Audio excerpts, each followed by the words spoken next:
Hello, and welcome to our discussion of marketing in the 2010s.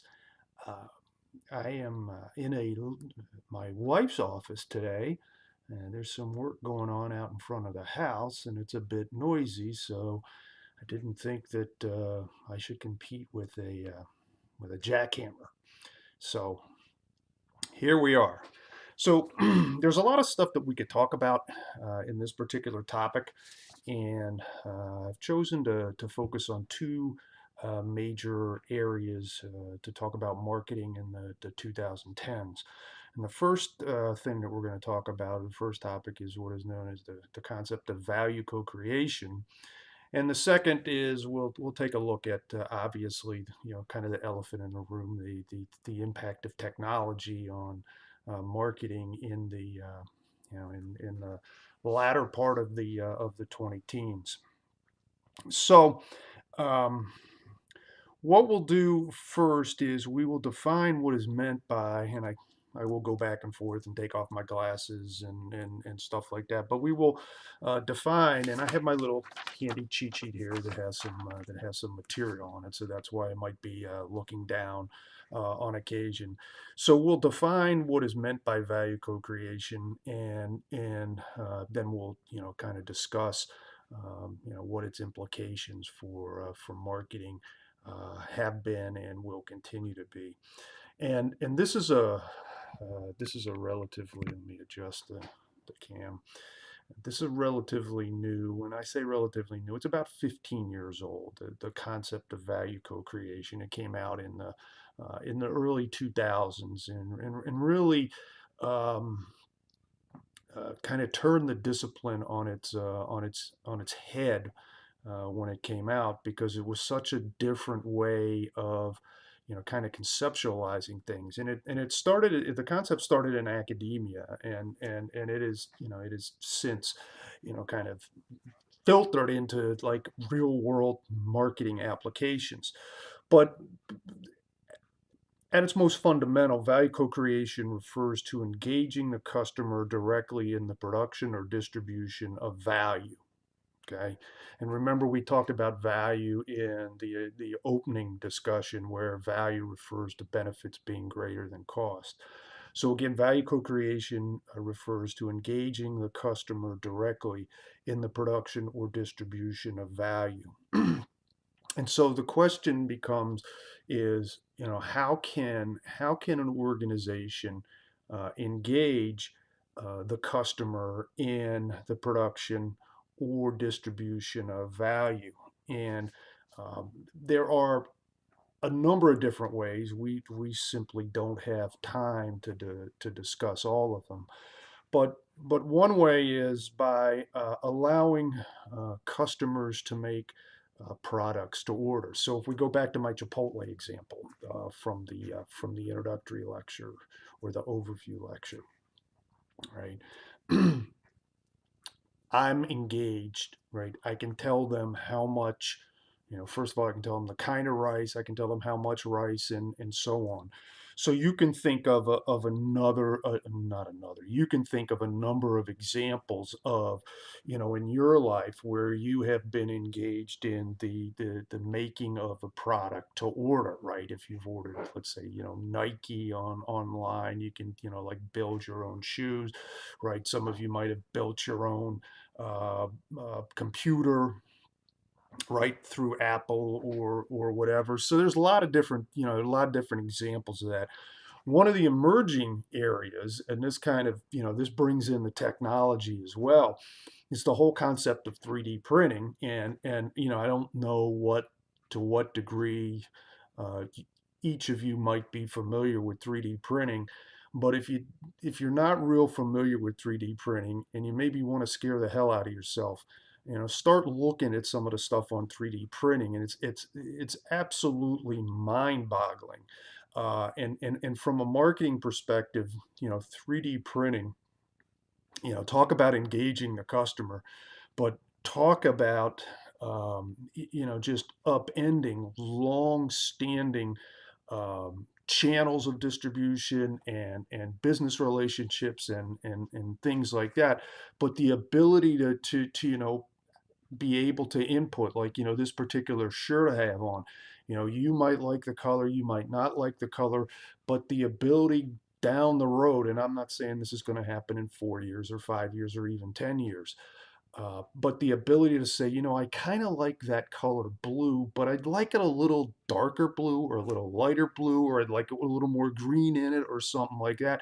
The ability to do that through 3D printing is really it. Like I said, if you want to have some fun, and if you're not real familiar with 3D printing, you just might want to go out there and see what exists. I mean, they're able to do 3D printing with human skin and body organs, and it's like I say, it's so engage the customer by allowing to make the product to order is one way of getting customers involved in the production or the distribution of a product. A second way that customers can get engaged is the self-service concept. Right. So you think about the number of opportunities that you have to do things as a buyer. So for example, right, and this is interesting. I moved down to Florida, as I think I might have mentioned in the overview lecture. I moved down to Florida in in mid-May of 2018, and one of the major grocery chains is Publix, Publix, and that's a nice, I kind of say it's, if you're from the Northeast Ohio area, it's not quite a Heinen's, but it might be a step above a Giant Eagle kind of place. But the interesting thing about the Publix that I go to is they don't have any self-checkout counters. Whereas many of the Giant Eagles that I went to, and if you go into Walmarts or Home Depots or places like that, a number of them have self-checkout aisles, right? So it allows you to do it yourself. You go into, if we go back to a place like Chipotle, right? You order a soda, and it is soda. It's not pop. Oh, no, no, no, no, no, no, no. If you order soda, right, they'll give you a cup, and you can go, and if you want to have a little bit of Coke Zero, you can get a little bit of Coke Zero and then mix it with some Diet Coke, and then maybe you mix it with full strength Coke.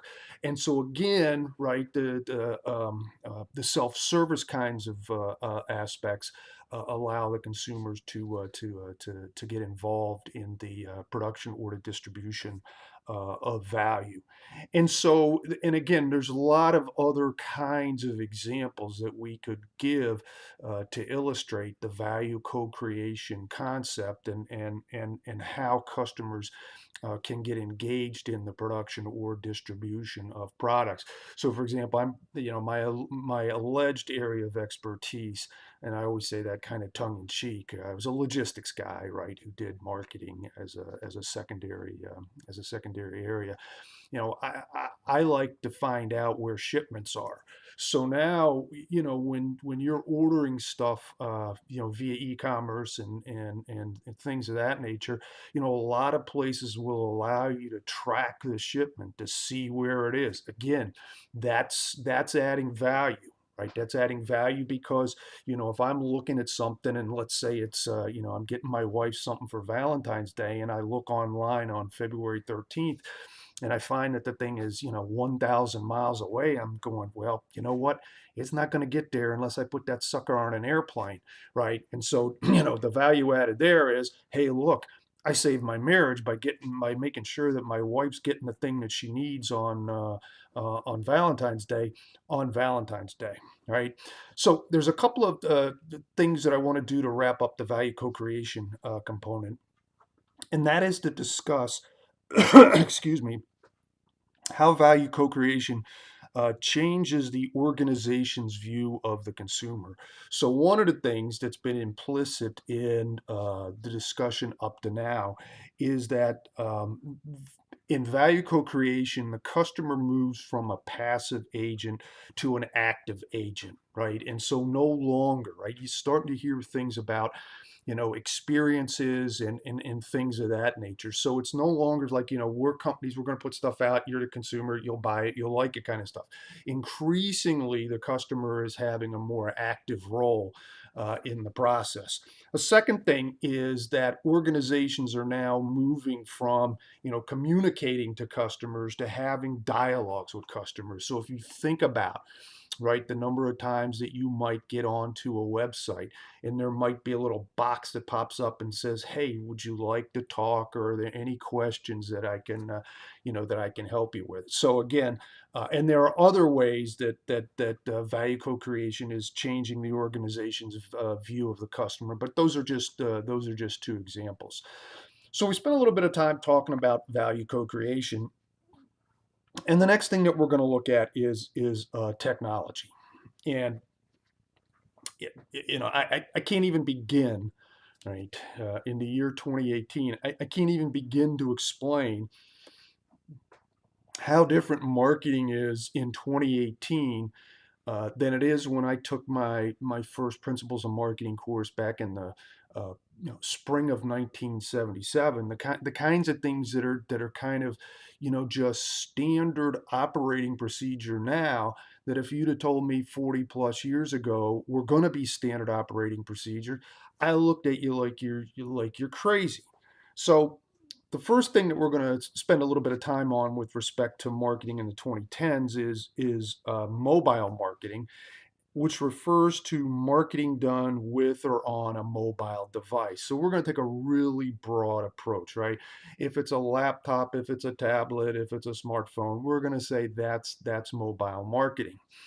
And you look at how organizations, right, use mobile marketing or can use mobile marketing, and how things are, so different, right, because of things. Or because of the mobile marketing, right? So, for example, one of the things that has really, kind of popped up on the um, not on the horizon, but is really becoming more and more mainstream with respect to mobile marketing, is the use of mobile coupons. Now, you go back to when I was your age, there was pretty much, there's just one way to do coupons, right? They came in a newspaper, or they came in some sort of freestanding insert, and if they were in the newspaper, you went and you got your scissors and you clipped them out and you put them into some sort of box or container or stuff like that, right? There's a lot of effort involved with that. And now, right, by contrast, with mobile coupons, right, things are coming straight to your smartphone or maybe to your iPad or whatever, and you can use them instantaneously. Doesn't require a lot of work, and even more importantly, right, what the mobile coupons allow for is much better targeting. One of the things that we're going to talk about a little down the line when we're talking about the segmentation, right? Targeting, right? And basically saying, look, if you're a person who, let's say, you go to Jimmy John's a lot, right? And Jimmy John's knows that you go to Jimmy John's a lot, right? Somehow you might end up with Jimmy John's mobile coupons, right? Because Jimmy John's knows that you're a Jimmy John's patron. Whereas the old days with the, kind of the newspapers, you're throwing the things out there and it's like, yep, there's the Sunday freestand. Yeah, there's the freestanding inserts in the newspaper. Clip, clip, clip, clip, clip. And, maybe there's somebody in the Sunday paper who eats Cheerios, and maybe there are a whole bunch of people who don't, but what the hell? Whereas with the mobile coupons, marketers or organizations can target people who are much more likely to use those coupons in the first place.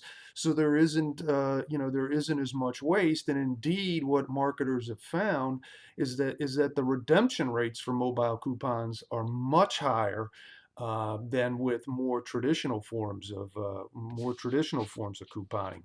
And you can think about, right. You can think about how mobile marketing has how you use mobile marketing, and how mobile marketing actually, to some extent, incorporates some of the stuff that we talked about with respect to value co-creation. I mean, it's much you can do things remotely with mobile marketing, right? You can pay. You don't need to carry around credit cards, right? You can make reservations. I mean, all sorts of things. You can look up, right?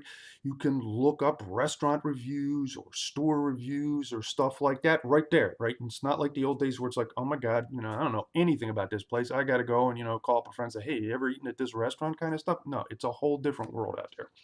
All right, so that's a real quick and dirty overview of mobile marketing. And a second thing that I want to spend just a little bit of time on is this one of the things that's exploded with technology is the amount of data that's available for organizations.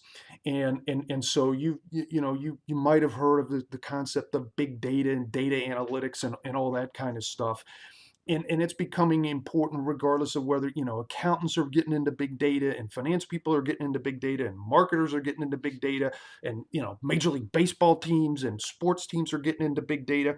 And what big data refers to is the collection of real-time or near real-time data from a variety of sources, to include sensors, smartphones, RFID tags, blogs, etc.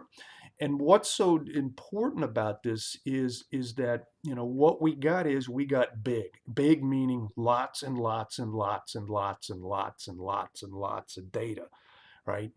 And one of the challenges for marketers and for organizations these days is to look at the data and to not just run the traditional, if you had quantitative data, not the means, modes, medians, and stuff like that, but to look for patterns, right, in the data, and maybe look at the data from a different angle, and come up with things that cause an organization to behave differently, because the data or the analytics of the data is causing organizations to realize that things that they always thought were important aren't so much. I mean, and again, I don't like to go crazy about sports analogies. I mean, I'm a sports fan. I'm not as crazy as I was when I was your guys' age, but I follow sports. And one of the things that's really interesting in terms of baseball is all these new metrics that are out there, that when I was your age, for example, it was like you looked at somebody's batting average and you looked at somebody's home runs, or you looked at their earned run average or things like that.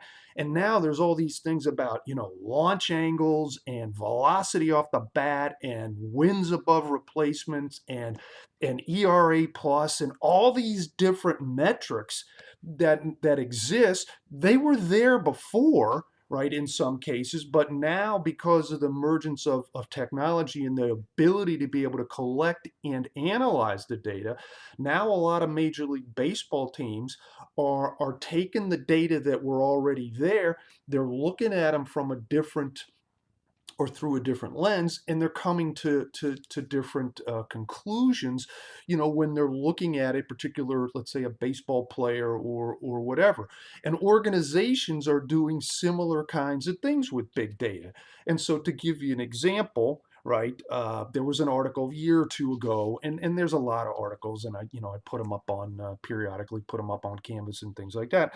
But there was an article in the Wall Street Journal about how Lowe's, the home improvement chain, was using big data. And what they did is they have in-store cameras, and they look at the traffic patterns, right? And what the traffic patterns, when people walk in, like you walk into a Lowe's, where do you go? And how long are you in there, and things like that. And what Lowe's has been able to do by looking at the traffic patterns is they've realized that, let's say, somebody comes in and they're looking for a shovel. Well, they might also be looking for a wheelbarrow. So what Lowe's is doing is it's adjusting the, kind of how the product is placed in stores.